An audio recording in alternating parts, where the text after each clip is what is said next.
we are discussing question number 26 given in your study material, the last part, that is fine mud particles suspended in water. By decantation also you can separate the mixture, but if you want to have a crystal clear water separated from mud, then what you will have to do is that 26th question J part, that is last.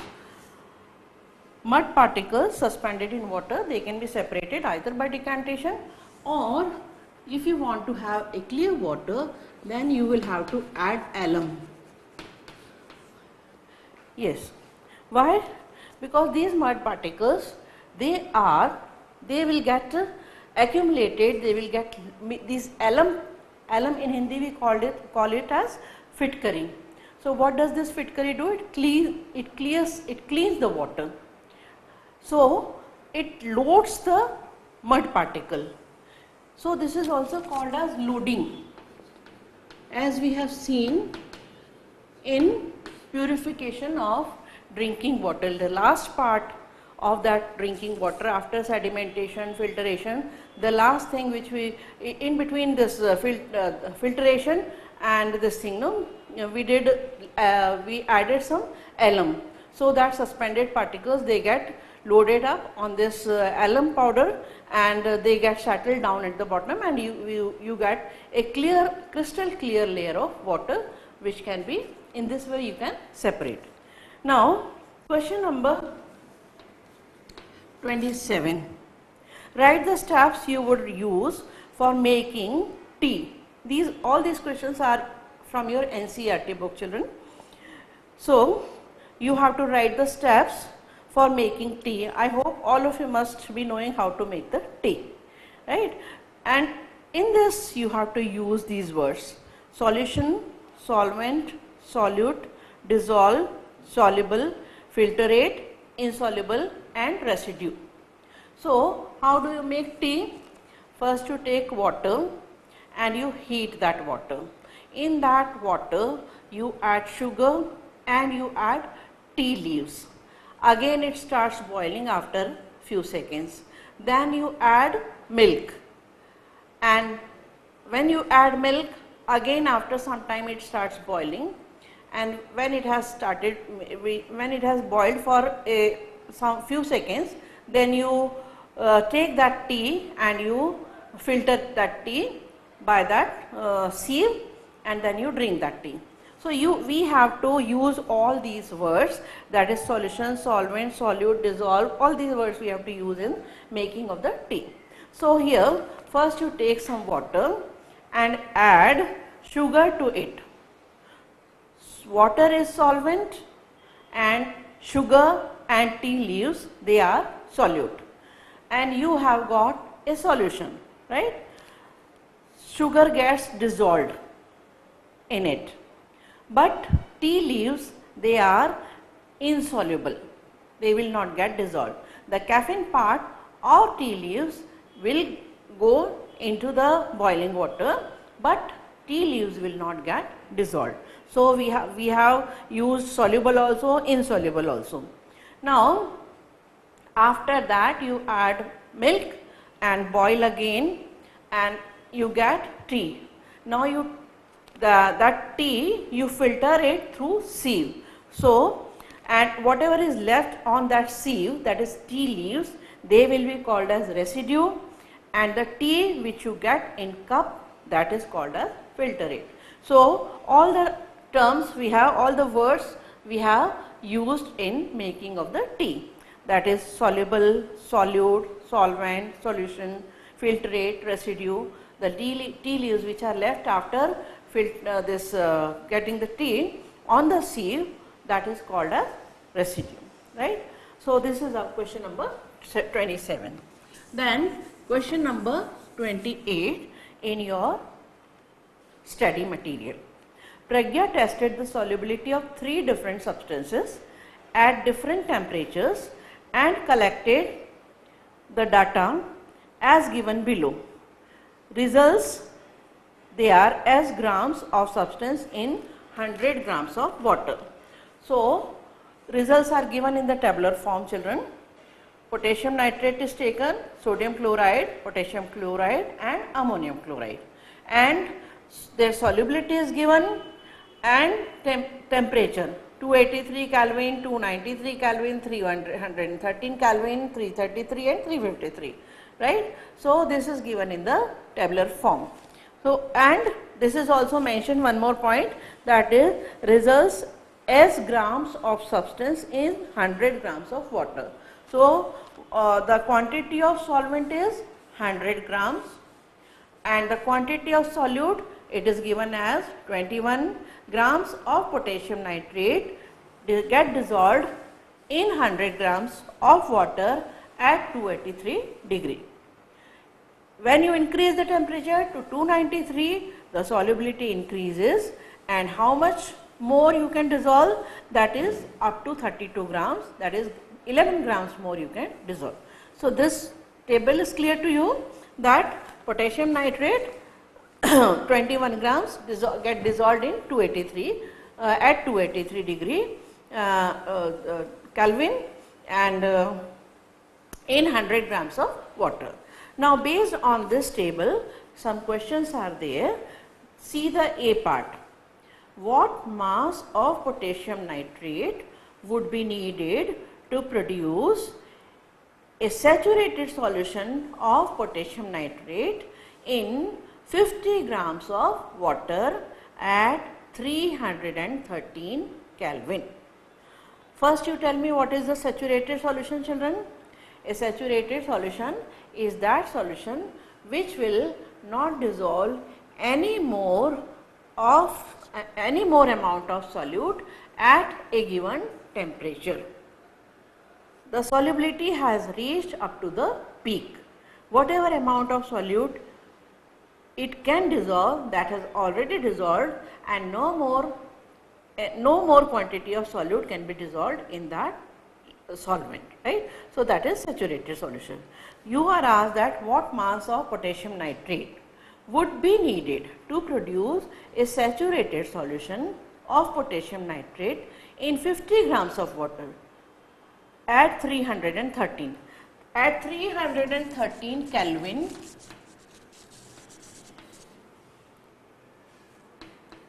what is the mass of potassium nitrate given? That is 62 grams, and this potassium nitrate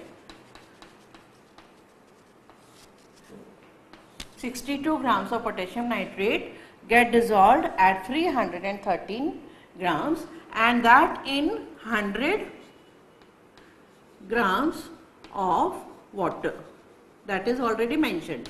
Now, you are asked that in 50 grams of water, how much quantity will get dissolved? In 100 grams, 62 grams. So, in 50 grams of water, how much? That will be half of 62, that is 31 grams of potassium nitrate, right. So, 62 grams of potassium nitrate get dissolved in 100 grams of water at 313 Kelvin, and you are asked that in 50 grams of water, how much quantity of potassium nitrate will get dissolved? That will be half of 62, that is 31 grams. Now, B part, she makes a saturated solution of potassium chloride in water at 353 Kelvin and leaves the solution to cool at room temperature. What would she observe as the solution cools? Explain. See the chart of potassium chloride, and temperature given is 353, that is last. So, potassium chloride, 54 grams of potassium chloride, it get dissolved in 100 grams of water at 353 Kelvin. Now, if suppose she leaves this solution as it is and the solution gets cooled down, then what happens? As the temperature will go down, as it will get cooled down, so whatever extra amount of potassium chloride has got dissolved because of the heating, because of the rise in temperature. Whatever extra amount of potassium chloride has been dissolved, that will come out in the form of crystals, because by heat we know that solubility gets increased by increasing the temperature. Now you have increased the temperature to 353 Kelvin and therefore 54 grams of potassium chloride. At 283, how much potassium chloride get dissolved? 35 grams. But by increasing temperature, the quantity of potassium chloride also gets increased, and therefore when you cool it down, then extra amount of that will come out in the form of crystals. Then C part. Find the solubility of each salt at 293 Kelvin. At 293 Kelvin, potassium nitrate, how much? 32 grams. NaCl, sodium chloride, 36 grams of sodium chloride get dissolved at 293 Kelvin in 100 grams of water. At potassium chloride, that is KCl, 35 grams. NH4Cl, how much? That is 37 grams. So what is given, what is asked, that find the solubility of each salt at 293 Kelvin. Which salt has the highest solubility at that temperature? At this temperature, which salt has highest solubility? That is obviously ammonium chloride. See, potassium nitrate, how much it is? At 293 potassium nitrate, that is KNO3, how much? 32 grams. NaCl, it is 36 grams.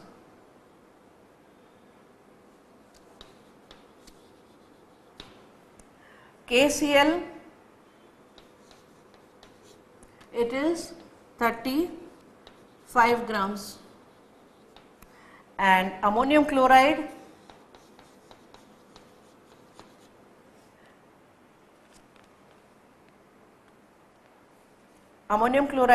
it is 37 grams, and that is of course 100 per 100 gram of water,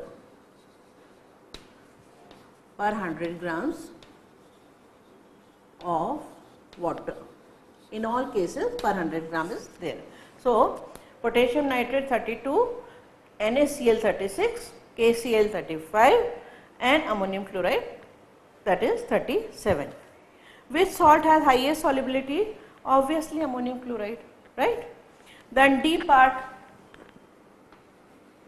of the same question, that is question number 28. What is the effect of change of temperature on the solubility of a salt? With increase of the temperature, effect of change of temperature, you are increasing the temperature as you can see in the table. So what is the effect of change of temperature on solubility of salt? In all the cases, when you see this table, you will see that with increase in temperature, the solubility increases. But in case of potassium nitrate, solubility, it has increased from 21 gram to 167 gram. In sodium chloride, you will see that solubility has increased, but not so much as in case of potassium nitrate.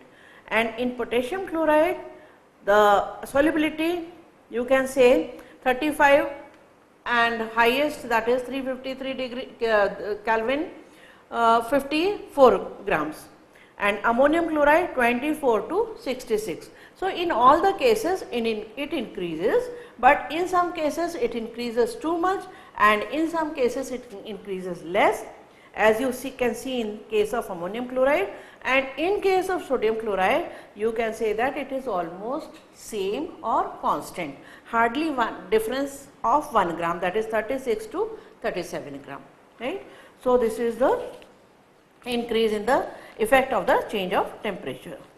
Then question number 29 of your study material, children. Explain the following giving examples: saturated solution, pure substance, colloid and suspension. What is a saturated solution? A solution at a particular temperature which cannot dissolve any more of the solute in the given amount of solvent at a particular temperature. That is saturated solution. Pure substance, it is made up of only one kind of particles, and because it is made up of only one kind of particles, it has fixed melting point and boiling point, and it shows the same characteristics. All the particles, because they are same, so the properties they will be same. And whatever may be the source, for example, you take water. You take water from river, you take from lake, you take from pond, but if it is pure, if it is purified, then you will see that it will have the same characteristic. Then colloid suspension we have already done, children. Then both of them are heterogeneous mixture. In case of colloid, the particle size, it is in between the particle size of solute, it is in between 1 to 100 nanometer, and in case of suspension, the particle size is bigger. Colloid particles, they are charged. They may be positively charged, they may be negatively charged. Both of them, they show Tyndall effect. That is, when light falls on them, then you can see that the path of light is visible, right. So, colloid and suspension. Then question number 30. Classify each of the following as a homogeneous or heterogeneous mixture. First you tell me, children, what is a homogeneous mixture and what is a heterogeneous mixture. If you add salt or sugar to water and you stir it, then you will get a solution which is homogeneous. Homogeneous means there is no, it is a distribution of salt in water, it is uniform. It is not that the salt remains only on the upper part or middle part or lower part. It gets completely dissolved and you get a homogeneous solution. If you add some sand particles in water, then you will see that all the sand particles, they will settle down at the bottom. This is heterogeneous. Uniform distribution is not there, right. So, you are given example: soda water, wood, air, soil, vinegar and filtered tea. Filtered tea is that tea which is ready to drink, right. So, soda water, can you see soda separate and water separate? No, it is uniform distribution with same characteristic everywhere. So, it is homogeneous mixture. In case of wood, the constituents may be different at different places. Somewhere more photosynthesis has taken place, so more growth. Somewhere less has taken place, so less growth. And sometimes one of the tissue has grown more, so there will be more of xylem tissue and phloem tissue will be less, right. So, this is not a homogeneous mixture, it is a heterogeneous. Air, it is also a mixture, but it is a mixture of many gases and it is not a homogeneous mixture.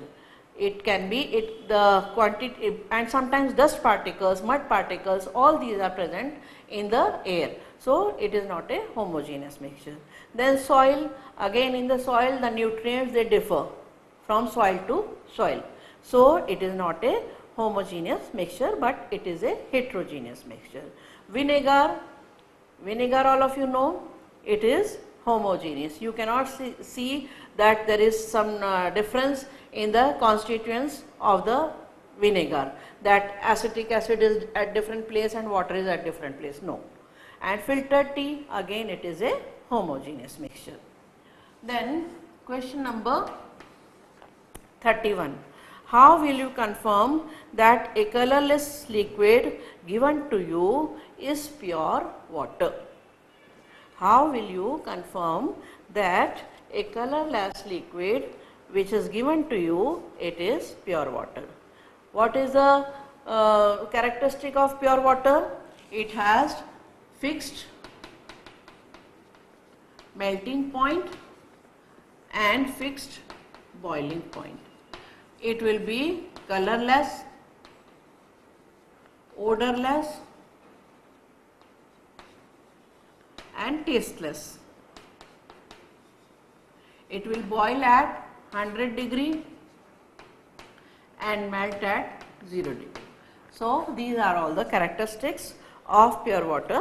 You can confirm if it boils at 100 degree centigrade, it means that it is pure water. If it boils at higher temperature, then it will be not a pure water. Then question number 32. Which of the following material fall in the category of a pure substance? Ice. What is ice? Water is taken and it is frozen. What is water? H2O. So, it is a pure substance because the characteristic of this water, boiling point, melting point, they are constant. Then milk, is it pure substance? It can be made impure also, or it differs from cow to cow or buffalo to buffalo. In some you can say that the cream will be more, in others water can be more. So, it is not a pure substance. Iron is an element, and in element condition we know that element is a pure substance. Milk is a mixture. Mixture can be pure. We have divided pure substances.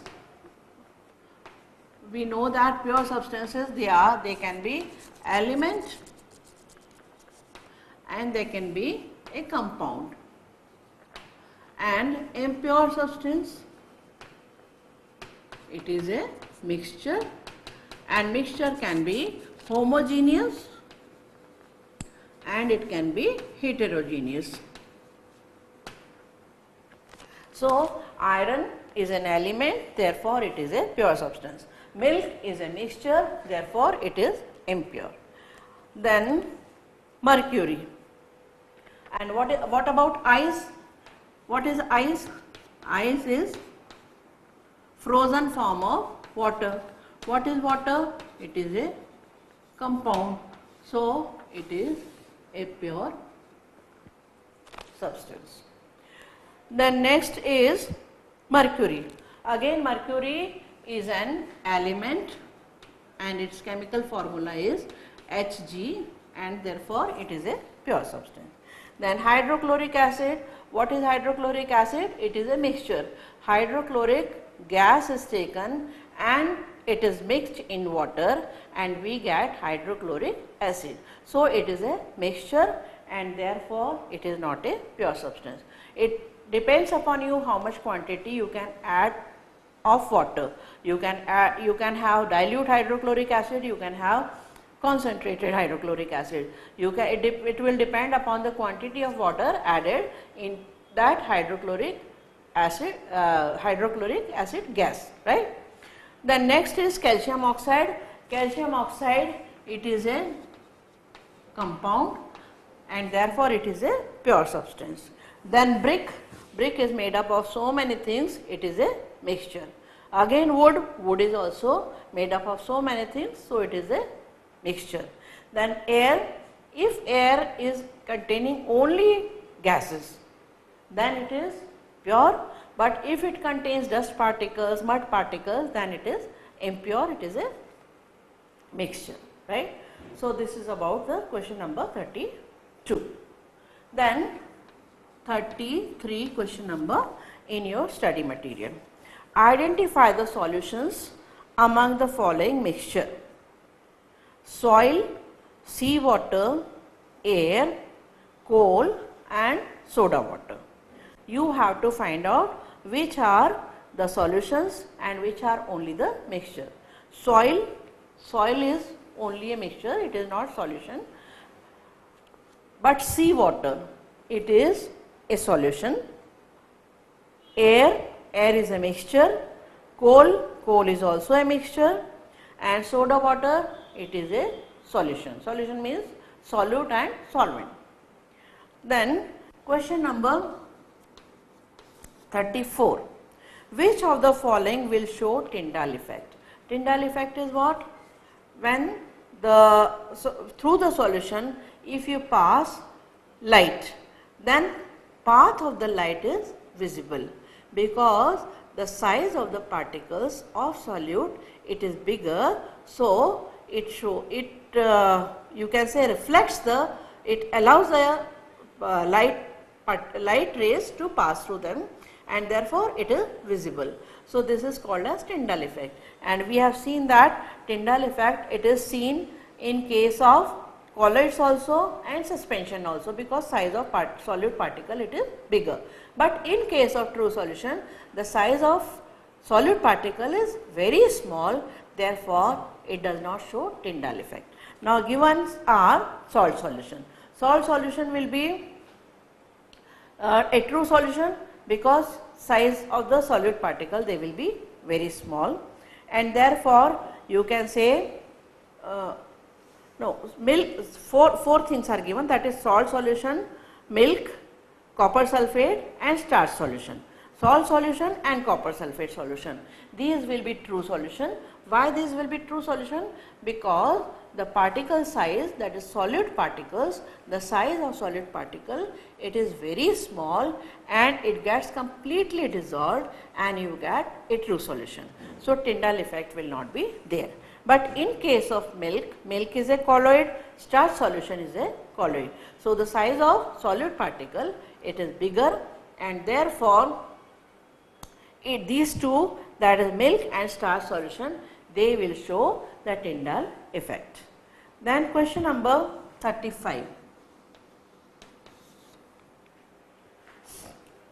Classify the following into elements, compounds and mixtures. You have to classify into elements, compounds and mixtures. First given is sodium. Sodium is what? It is an element. It is made up of only one kind of particles or atoms. Then soil. Soil is a mixture. It is made up, you can add any, the soil can have any kind of nutrient up to any extent. The percentage or you can say composition, it will vary. Then sugar solution. Sugar solution is again a mixture. Sugar solution.